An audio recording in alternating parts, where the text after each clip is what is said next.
আমাদের কান্না মুখে হাসি, হাসি মুখে কান্না দিতে পারেন সেই মহান আল্লাহর একবার সকলে প্রশংসা আদায় করে পড়ি আলহামদুলিল্লাহ। অতঃপর দুরুদ এবং সালাম নবী কুলের সেরামণি, নবী মক্কি, নবী মাদানী, নবী আহমদ, নবী মুহাম্মদুর রাসূলুল্লাহ সাল্লাল্লাহু আলাইহি ওয়াসাল্লামের প্রতি শতকোটি শান্তির ধারা অবতীর্ণ হোক। আল্লাহুম্মা সাল্লি ওয়া সাল্লিম ওয়া বারিক আলাইহি।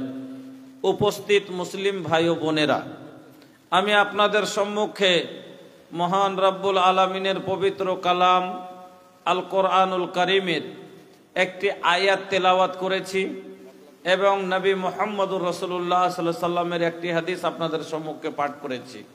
তাকে সামনে রেখে আজকে যে বিষয়ের দিকে আমাকে শেখ সাহেব বলেছেন, সভাপতি সাহেব, আকর্ষণ করতে, আমি ওদিকে তো করবই, সাথে আপনারাকেও কিছু দিব। কারণ এখানে আপনারাও আছেন, অধিকাংশে মা খালারা আছেন, তো আপনারা কিছু কম আছেন, তো আপনারাকেও একটু কথা বলবো, ওনারাকেও বলবো। তবে আজকে যে বিষয়টি নিয়ে আলোচনা করব সেটি হচ্ছে হুকুকুস জাওজাইন, অর্থাৎ ना जब हमार गाड़ी स्टेशन से खुल जाला तो बीच में डीजल मोबिल ना डाली ले, वो हमारा आदत नहीं खे। काहे के पैसेंजर के हम तकलीफ देवे के नहीं खे चाहत नहीं।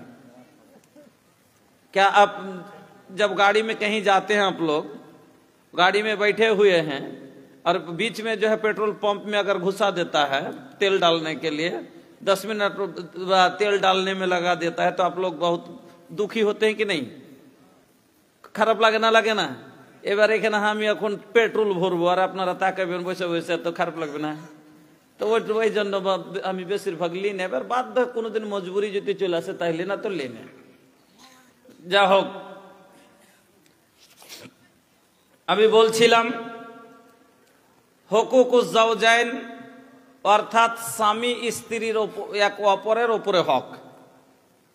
একজন স্ত্রী তার স্বামীর ওপরে কি কি হক রাখে এটি আপনাকে জানতে হবে, আর একজন স্ত্রীর ওপরে তার স্বামী কি কি হক রাখে ওকে জানতে হবে।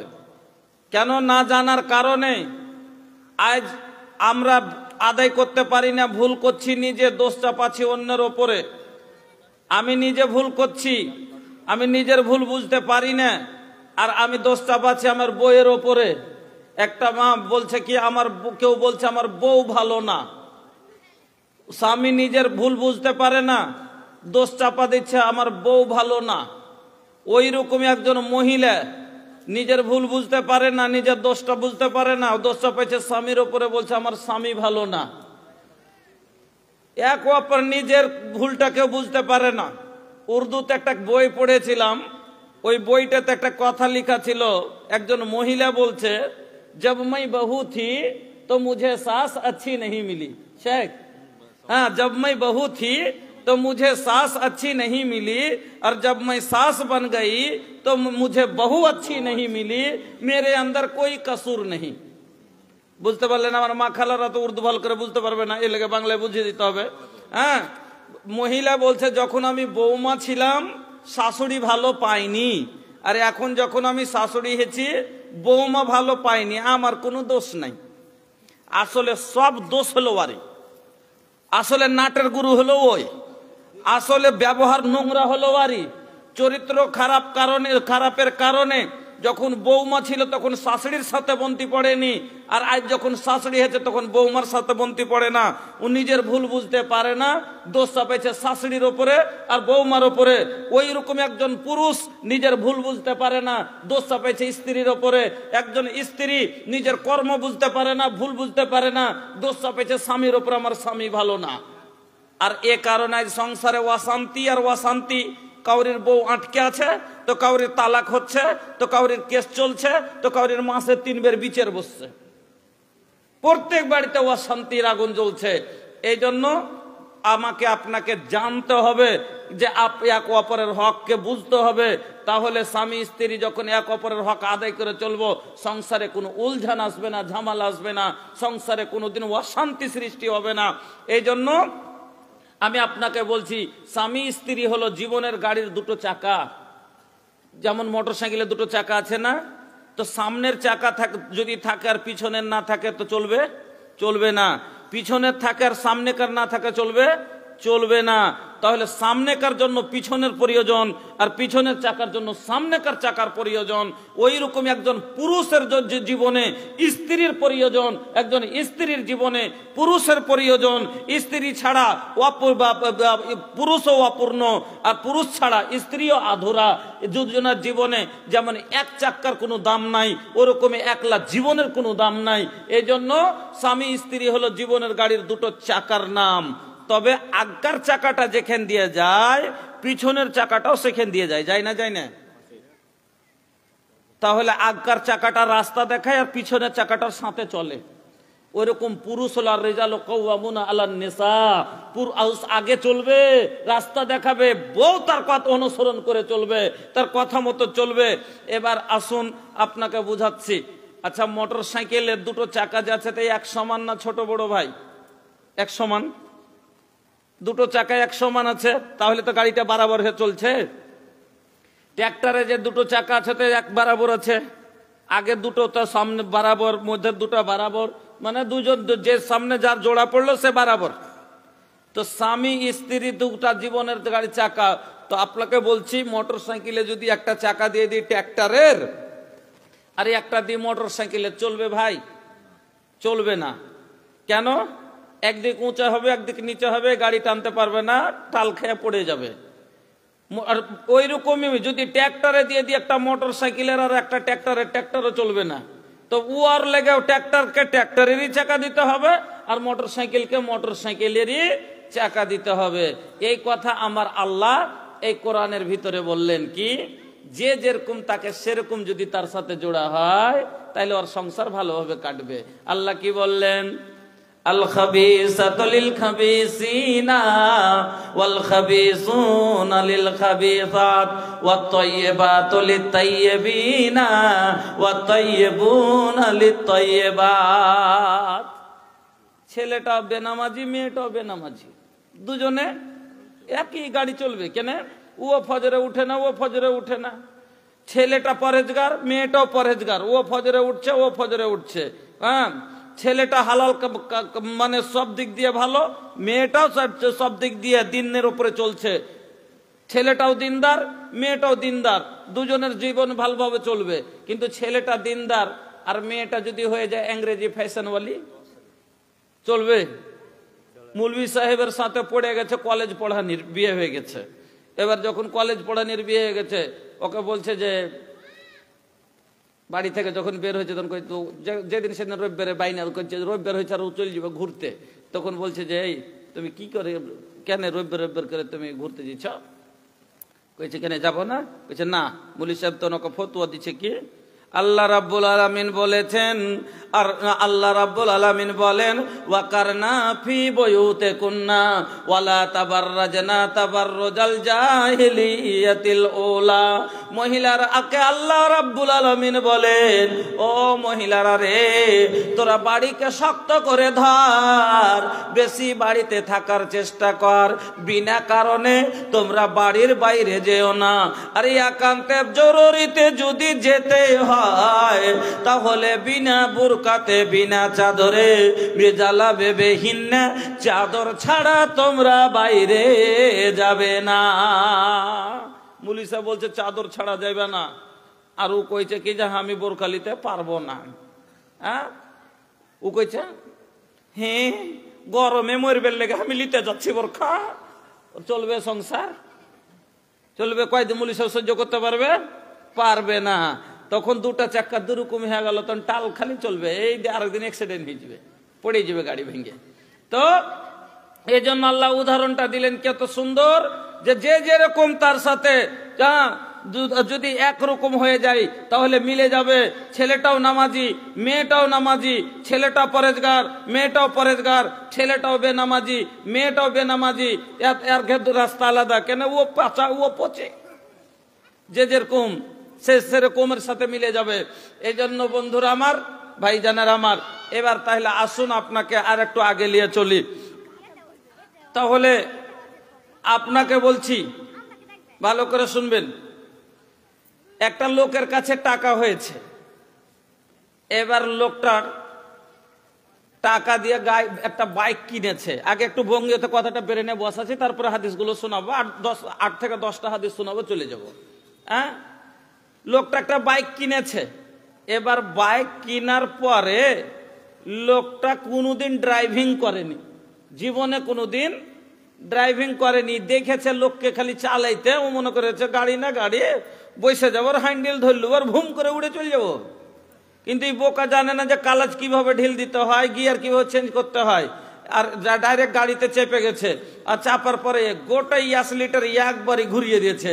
আচ্ছা বলেন তো, গাড়ির উপরে হাবি হয়ে থাকবে, গাড়ির উপরে থাকবে না 3 কাঠা দূরে পড়বে? গাড়ি চালাতে পারবে না 3 কাঠা দূরে উচ্ছট খেয়ে পড়বে? পড়বে না? পড়বে না। কেনে পড়লো? তার কারণ হলো যে গাড়ির গিয়ারই চেঞ্জ করবে, কালাচি তো বুঝে না। ওই রকমই কিছু যুবক আছে আমাদের, যারা বউ চালাইবার কি জিম্মেদারি বুঝেনি। বিহা না বিহা, আর খালি বিহা বলিয়া মনে করেছে বউলি আসবো, ঘরে যেয়ে ঢুকে যাব। কবুলের মানেও বুঝেনি। না তো যদি কবুলের মানে বুঝতো, আল্লাহর কসম খাইয়া বলছি, তাহলে শ্বশুরের দেওয়া পালঙ্কে সুতক না। কবুলের মানে যদি বুঝে, শ্বশুরের দেওয়া ল্যাব গায়ে দিবে না, আগুন পোহেরাত কেটে নিবে। কবুলের মানে এটা লয় যে, কবুলের মানে কি? যে এতদিন মেয়েটা তার বাবার দায়িত্বতে ছিল, এতদিন তার খাবার তার বাবা দিয়েছে, পড়ার তার বাপ ভাই দিয়েছে, থাকার জায়গা তার মা বাবা দিয়েছে, সব ওরা দিয়েছে। আজ থেকে আর জীবনের দায়িত্ব, আর খাবার আমাকে দিতে হবে, পড়ার আমাকে দিতে হবে, শুয়ার খাট আমাকে দিতে হবে, রাত গায়ে দেওয়ার ল্যাপ আমাকে দিতে হবে, রান্না করা হাঁড়ি আমাকে দিতে হবে। এর নাম হলো কবুল। মানে জীবনের যে ব্যবস্থাটা যা লাগে একটা মেয়ের জীবনের, সব মানে হলো কবুল। খালি কবুল মানে বউলে যে ঘরে ঢুকালয়, আর জীবনের দায়িত্ব ভার নিতে হবে আপনাকে।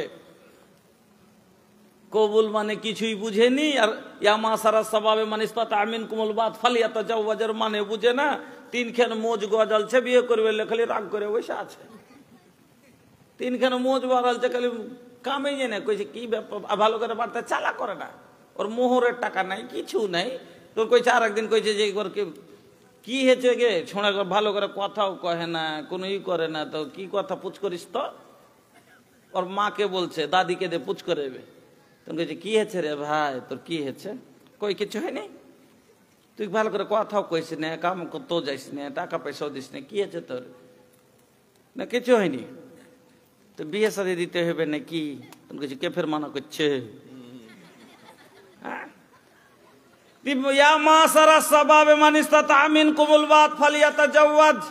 একটা যুবক কখন বিয়ের উপযুক্ত হয় এটাও জানে না, বিয়ে করে বসে আছে।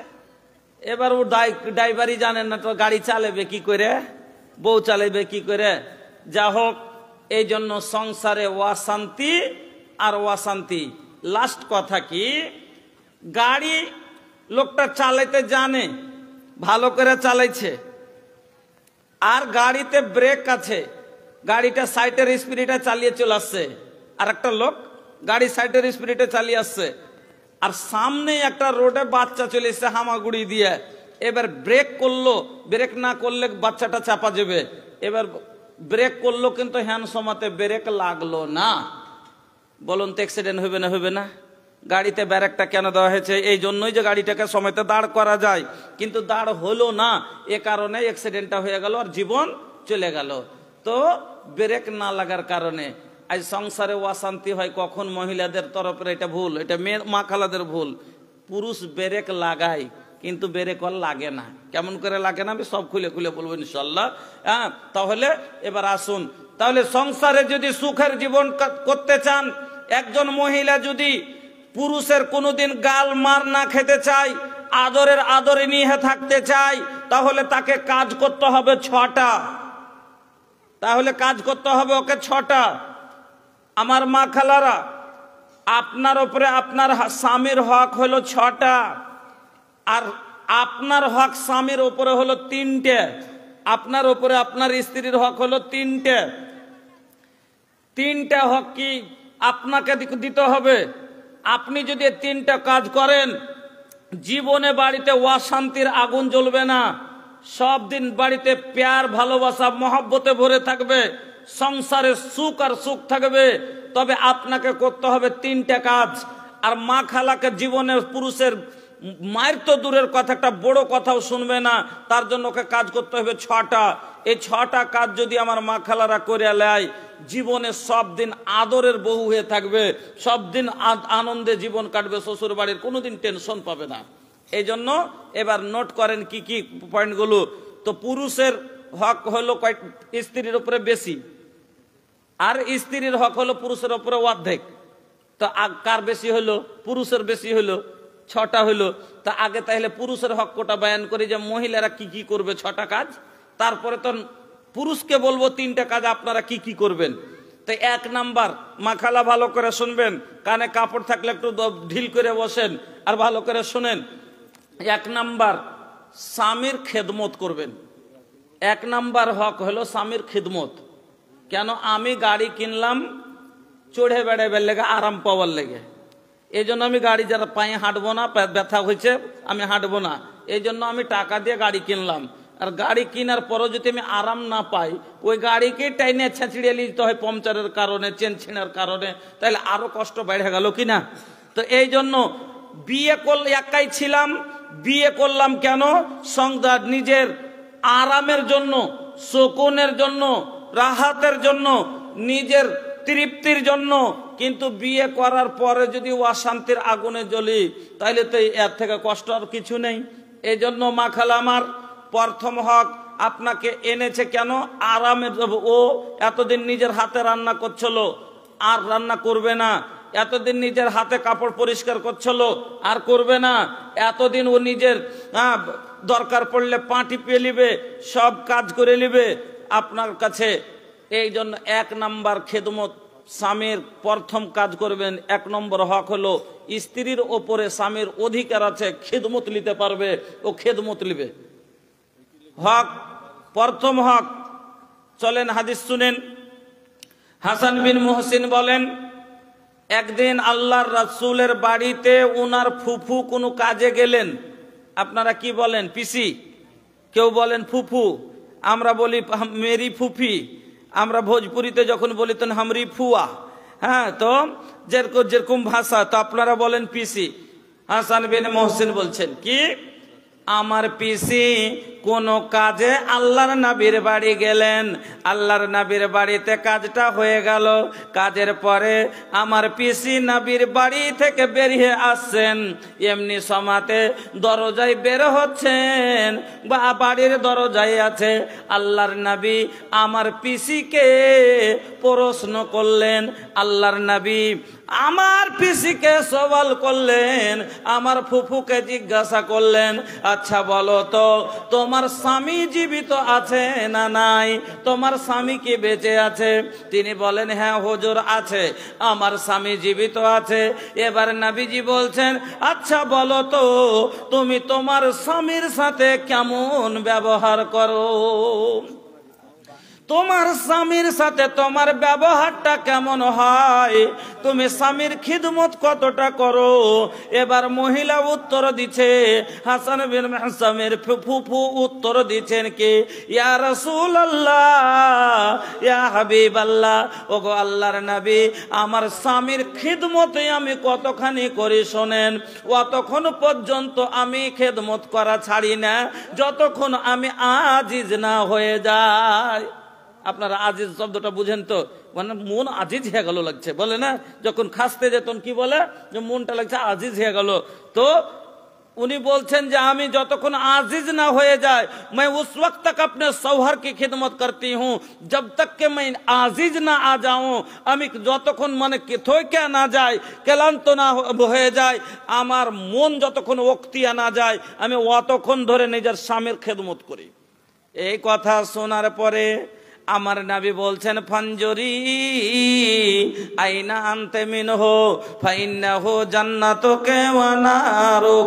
ও মহিলা, তুমি ভালো করে ইয়াদ করো, তুমি স্মরণ করো, তুমি এক বলছো যে স্বামীর খিদমত এত করো যে তুমি ক্লান্তি হয়ে যায়, তোমার মন খাস্তিয়া যায়, থকে যায়, কিন্তু তুমি মনে রাখো এই খেদমতে তোমার স্বামী রাজি হয় কি হয় না, এই খেদমতে আল্লাহ রাজি হবে কি হবে না, এই খেদমতে তুমি জান্নাতে যেতে পারবে কি পারবে না। কেন? তুমি মাথায় ভালো করে চিন্তা করো যে এই খিদমতে জান্নাতি হতে পারবে না, পারবে না। কেন? তোমার স্বামী হলো তোমার জান্নাত, আর তোমার স্বামী হলো তোমার জাহান্নাম। তোমার স্বামী হলো তোমার জান্নাত, তোমার স্বামী হলো তোমার জাহান্নাম। স্বামী যদি রাজি থাকে জান্নাতে যাবেন, আর স্বামীর খেদমত করেন জান্নাতে যাবেন। আর রাজি কখন হবে? যখন স্বামীর কথা মতন চলবেন আর খেদমত করবেন তখনই। আর যখন স্বামী যদি নারাজ, খেদমত করেননি, জাহান্নাম। তাহলে 1 নম্বর কথা হলো কি, প্রথম হক স্বামীর খেদমত করা, আপনি খিদমত করবেন। 2 নাম্বার, স্বামীর আনুগত্য করবেন, কথা মতো চলবেন, স্বামীর কথার বাইরে চলবেন না। কেন? আপনার গাড়ি, আমার গাড়ি আমি কিনেছি, আমি যখন ব্রেক দিব তখন ব্রেক লাগবে, আমি গিয়ার চেঞ্জ করলে চেঞ্জ হবে, আমি স্পিড দিলে বাড়বে। ওই রকমই আপনি হলেন আপনার স্বামীর গাড়ি, আর আপনার স্বামী হলো আপনার ড্রাইভার। আপনাকে যখন ব্রেক লাগাবে আপনাকে লাগতে হবে। ব্রেক কিরকম করে লাগাই? এর শাশুড়ি বহুতে ঝগড়া লেগে গেছে। শাশুড়ি বউ তো হয় কিনা, সময় অসময় হয়তো কোনো একটা কথা লিয়া, তখন একটু দুজনাতে একটু টেনশন করতে লেগেছে শাশুড়ি বহুতে। তখন ওদিক থেকে ও বলছে, ওর শাশুড়ি বলছে, এদিক থেকে বৌমা বলছে। তখন ওর স্বামী বলছে, এই মুখ বন্ধ কর, মুখ বন্ধ কর। তখন ও যদি মুখটা বন্ধ করে নেয় আর কোনো কথা হবে কি? একবার ওকে বলে দিলে মুখটা বন্ধ করলাও, তো যদি আর কি কোনো কথা হবে? হবে না। কিন্তু ওই যেখানে যদি খালি কয়ে দেয়, হ্যাঁ ওর মা বহিন কয়েছে তোর শুনতে পাই না, খালি হার বেলাতে শুনতে পেয়েছে ও, তাহলে তো ফের হয়ে গেল। এবার ব্রেক তো লাগলো না, এদিকে উত্তর তোর কইবে আমি কি কইনু রে মাকে, তো নিয়ে এদিকে আর একটু বাইরে কইব থেকে, এই যে শুরু হয়ে যাবে তখন ঝামেলা।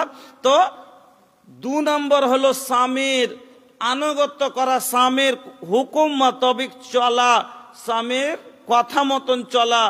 যেমন আপনাকে বলছি, এবার আল্লাহ রসুল বলছেন ভালো মহিলার গুণ 3টা বয়ান করলেন আল্লাহ রসুল। কি?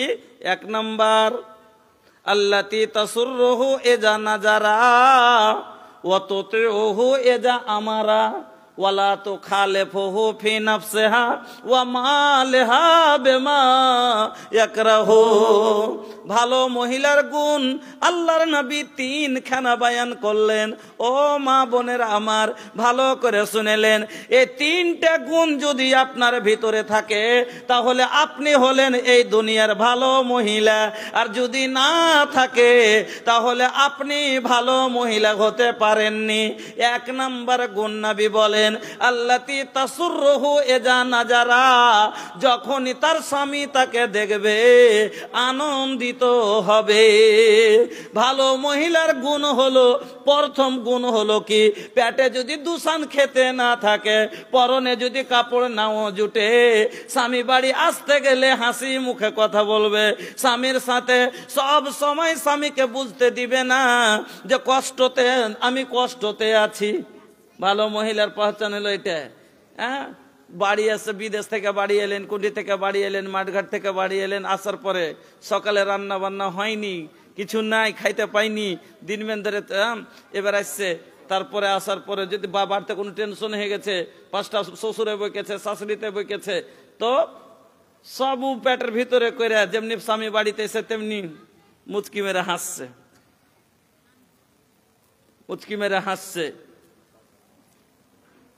এই মহিলা পেটে অ্যাকশন খাইতে জুটে না, পরনে ভালো দিতে পারে না, তারপরও সব সময় স্বামীকে আনন্দিত রাখার চেষ্টা করছে যাতে আমার কাছ থেকে আমার স্বামী কষ্ট না পায়। আল্লাতি তাসুররুহু ইযা নাজারা, নবী বলছেন যখনই তার স্বামী তাকে দেখবে আনন্দিত হয়ে যাবে। ভালো মহিলার গুণ হলো এটাই। কিন্তু হারগে মা বহিন তো ওরে সুবহানাল্লাহ, যদি একটু কমই বেশি হয়ে যায় তো হলে একবারে পুয়া দেখেছেন, গহমের আটার পুয়া মায়া মা খালারা বানায় না, মুখখানটাকে ওরকম একবারে পুয়া ঠিকেন করে নেবে, ধাপড়া করে বসে থাকবে মুখে, মানে ও দূর থেকে যাতে দেখে বুঝেলে যে আর আজ কিছু হয়েছে। বাড়ি এসে কইছে, সোনা বউ আমার বলো দেখি মন খারাপ কেন, মন খারাপ তোমার লক্ষ্মী বউ আমার, কেন দেখি মন খারাপ তোমার, আজ তোমার কি হয়েছে, মা মনে হয় তো কিছু বলেছে, জলদি করে বলো প্রাণে সহে না যে আর, লক্ষ্মী বউ আমার কেন দেখি মন খারাপ তোমার। যেমনি জিজ্ঞাসা করা, আল্লাহ রে আল্লাহ, এবার ওর ভিতরে যা বিষ ছিল এবার শুরু করে দিয়েছে, এবার শুরু করে দিয়েছে, বাড়িতে ছিল না, এরকম হয়েছে ওরকম হয়েছে, এবার যা ছিল সব বলে দিয়ে বাড়িতে দ্বন্দ্ব শুরু করিয়ে দিল। আমার মা বোনেরা, এটা স্বভাব ভালো নয়। নবীজি বললেন ভালো মহিলার স্বভাব কি, আল্লাতি তাসুররুহু ইযা নাজারা, যখনই স্বামী তাকে দেখবে, মাঠে থেকে আসবে, খেটে আসবে, দিল্লি থেকে আসবে, 3 মাস ধরে টাকা পাঠাইতে পারেনি, দিল্লি গেছে টাকা 3 মাস থেকে পাঠাইতে পারেনি, আর তারপরও বাড়ি এসছে তো দূর থেকে দেখি কইছে আসসালামু আলাইকুম, বাপ রে, একটু হাসো, মুখখানটাকে